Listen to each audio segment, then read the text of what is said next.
Buenas, mis queridos participantes, estudiantes. En el día de hoy les vamos a explicar paso a paso cómo funcionan los impuestos, porque es un tema tan polémico. En el día de hoy le vamos a explicar y a dar píldoras para que usted en su casa mire este video, tome los apuntes pertinentes para que aprenda a hacer una declaración de renta. Teoría fiscal. Desde que nace pagas impuesto, crece pagas impuesto, te reproduces y pagas impuesto. Recordemos que desafortunadamente, no solo en Colombia, sino a nivel mundial, el tema del COVID-19, como es el coronavirus, muchos de nuestros seres queridos y muchas personas han fallecido en Colombia. Hablemos del caso de Colombia.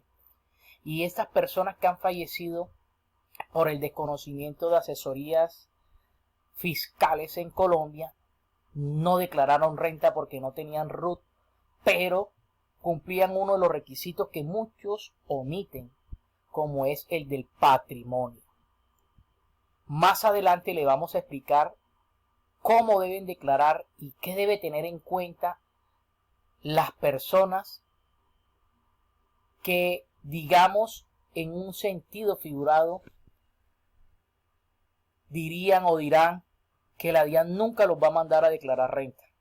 Y usted, como estudiante, graduado o no graduado en la contaduría, debe tener presente los pasos a seguir que le va a explicar este servidor llamado Asdrúbal Smith Díaz Rivera en el tema de la declaración de renta personas naturales año 2019.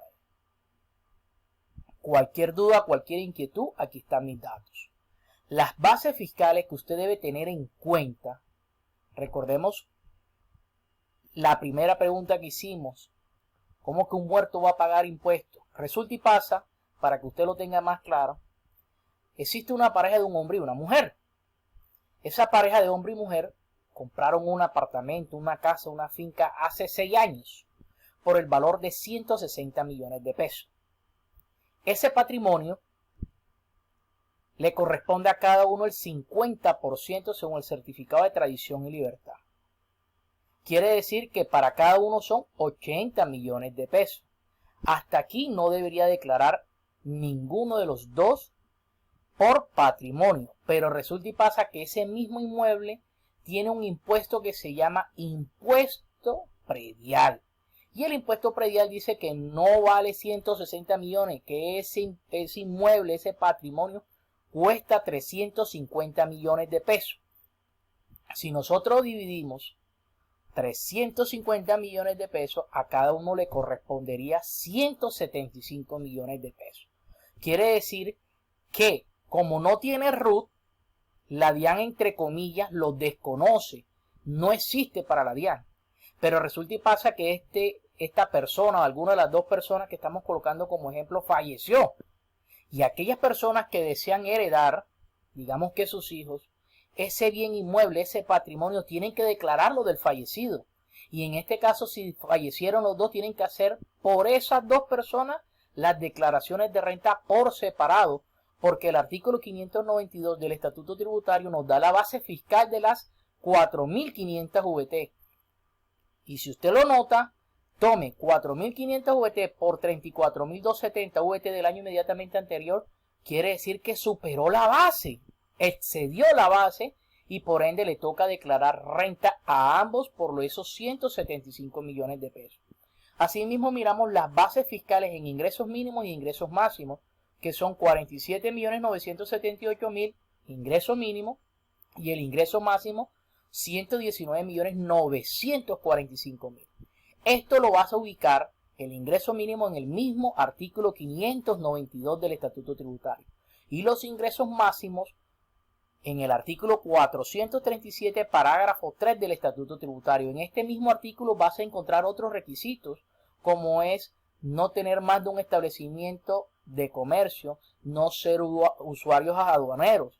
Asimismo, para las bases fiscales de consumo de tarjeta de crédito, de compra y consumos totales, consignaciones, La base fiscal son 1.400 VT, que si usted toma 1.400 VT por 34.270 VT del año inmediatamente anterior, 2019, la base fiscal serían 47.978.000, como nos lo menciona el artículo 594-3 del Estatuto Tributario.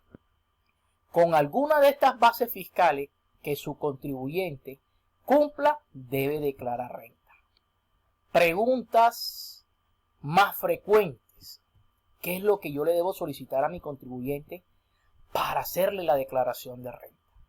Aquí te lo estamos presentando. Ten presente que cuando llegamos al concepto de el certificado de ingreso y retenciones, es el formulario 220 que le entregan las empresas a los trabajadores gratuitamente. Entonces hay que mirar cuánto le pagaron a ese trabajador para hacer la declaración de renta por concepto de salario. En el certificado de tradición y libertad, según el artículo 72, como te mencionaba anteriormente, debo coger el del mayor valor, que en este caso sería el del impuesto predial. Acuérdate, 350 millones por el 50% son 175 millones de pesos. Como nos dice la base fiscal en el artículo 592 del Estatuto Tributario, a estas personas le toca declarar renta. Cuando miramos las facturas de compra, que son los costos procedentes, todas esas facturas de compra deben cumplir el artículo 617 del Estatuto Tributario. También es importante solicitarle al contribuyente mes a mes los extractos bancarios de las cuentas corrientes y cuentas de ahorro. Aquí tienes toda esta documentación para que tú, que deseas aprender cómo se elabora una declaración de renta, hagas juiciosamente, porque hay veces que queremos enseñarte mucho, pero existen fallas tecnológicas y quizás lo que a nosotros más nos interesa es que usted aprenda. Mira todos los documentos que nos aportó el contribuyente. Si el contribuyente adicionalmente tiene un establecimiento de comercio, está en la obligación de llevar el libro fiscal. Y esta persona que antes era conocida como el régimen simplificado, hoy en día son conocidas como personas naturales no responsables del IVA y del impuesto al consumo. Cuando escuchamos el impuesto al consumo son los restaurantes. Las personas naturales no responsables del IVA y no responsables del impuesto al consumo deben llevar el libro fiscal según el artículo 616 del Estatuto Tributario para evitar las sanciones del artículo 652 y 653. Recuerda que las personas naturales no responsables del IVA y del impuesto nacional al consumo no están obligadas a facturar según el artículo 616-2. Existen 5 rentas cedulares, pero hoy en día actualmente la dividieron de esta manera: la general, las de pensiones, las dividendos y participación.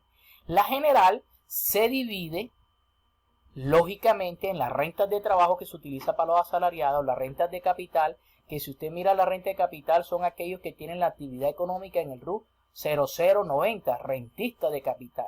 Por lo regular, la mayor fuente de empleo, de trabajo, de asesoría que hacemos nosotros son las rentas no laborales, aquellas que son como misceláneas, tiendas, SAI, panaderías, peluquerías, todo lo que antes pertenecían al régimen simplificado, que hoy en día son personas naturales no responsables del IVA y del impuesto al consumo, declaran en rentas no laborales. Asimismo te recuerdo la renta de pensiones, aquellos que están pensionados por el magisterio o por cualquier tipo de pensión por invalidez. La renta de dividendos y de participaciones lo ubica en la normatividad del artículo 242 del Estatuto Tributario. Se le aplica los dividendos y participaciones, están grabados el 35%. Cuando ya yo tengo toda la documentación de mi contribuyente, en este caso te voy a dar una píldora para que te acuerdes y elabores la declaración de renta. Recuerda los requisitos, tú lo tomaste los saldos, tomaste todos sus movimientos y vamos a presentar primero la declaración juramentada, que es una herramienta fundamental para uno cuando asesora en términos contables y tributarios hacer una declaración de renta. Esta declaración juramentada es para tener un respaldo que en base a la documentación que nos entregó el contribuyente, nosotros procedemos a asesorarlo, orientarlos en la declaración de renta como nos lo dice el artículo 659 del Estatuto Tributario. y evitar una sanción penal como nos lo dice la ley 222 de 1995, artículo 43. Con esta declaración juramentada organizo yo toda la documentación y me da pie y respaldo para yo evitar ir a prisión de 1 a 6 años, como nos lo dice la ley 222 de 1995 en el artículo 43. Una vez yo teniendo esta declaración juramentada, yo guardo esta documentación, copias de la documentación que me entregó el contribuyente, la declaración juramentada, lo coloco a firmar a él, porque en base a toda esa documentación que yo estoy procediendo a hacerle la declaración de renta, y en su defecto los estados financieros, que todo va coincidiendo. Una vez ya yo le hago los estados financieros, me va a dar una utilidad. En esta utilidad es cuando yo le digo al contribuyente cuánto le sale a pagar según el artículo 241 del Estatuto Tributario. Aquí te doy el paso a paso, lo hago manualmente. Cuando ya lo hago manualmente, paso a la página Muiscadian, a nombre propio, el número de cédula y la contraseña. Es importante que nosotros verifiquemos que si este pudín que se ve al 100% de color azul dice que está bien, este contribuyente no tiene problemas. Pero cuando está partido así, dice con excedente, deudas vencidas, este es un contribuyente que no va a generar problemas.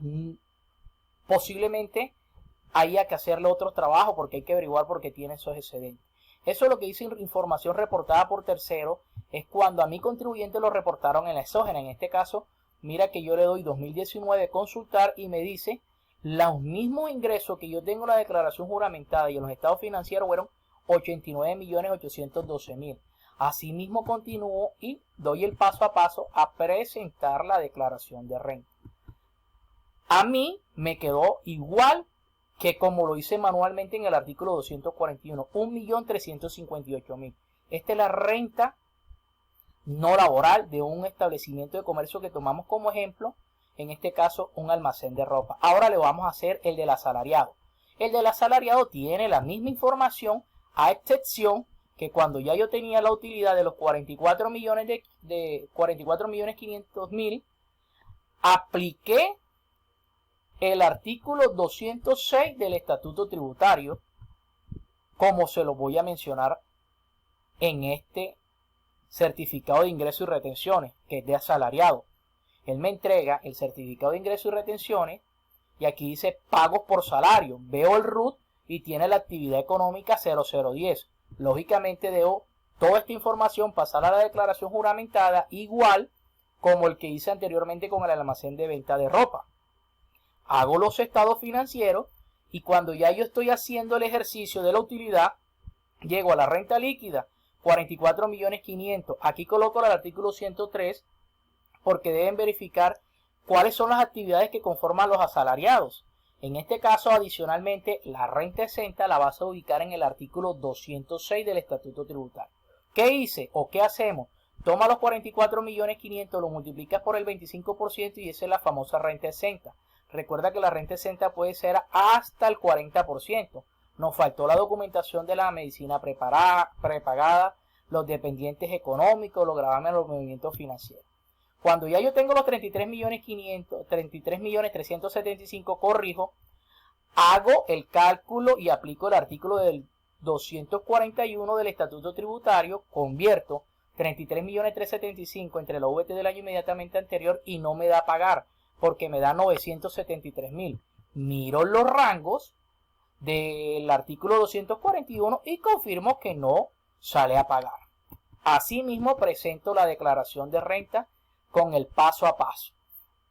Es importante que usted observe que me dio los 33.375.000 pesos, todo lo que está en la declaración juramentada y la declaración de renta.